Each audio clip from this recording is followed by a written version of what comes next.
দিনহাটার রূপকার জননেতা কমল গুহর ৯৯তম জন্মদিবস উপলক্ষে কমল গুহ জন্ম উৎসব কমিটির ব্যবস্থাপনায় ১৫ই জানুয়ারি থেকে শুরু হয়েছে দিনহাটা উৎসব, চলবে ২৮শে জানুয়ারি পর্যন্ত।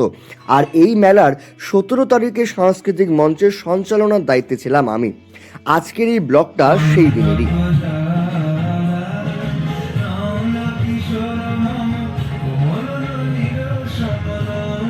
দ্য ভয়েস অফ দিনহাটা, যার কণ্ঠ ছাড়া দিনহাটার কোনো অনুষ্ঠান সম্পূর্ণ হয় না, সেই সকলের প্রিয় সঞ্চালক সুশান্ত দা আমার আজকের সঙ্গী ছিল।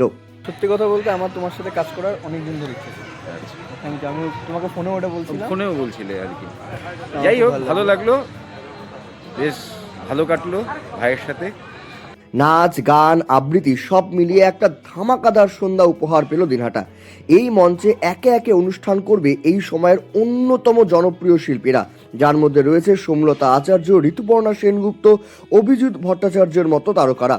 আর সেই মঞ্চে সঞ্চালনা করতে পারাটা আমার জীবনের একটা বড় প্রাপ্তির মধ্যে অন্যতম। যাই হোক, কাল আবার ক্রিকেট ম্যাচ রয়েছে, তাই দেখা হচ্ছে নেক্সট ভিডিওতে। Back to cricket ground.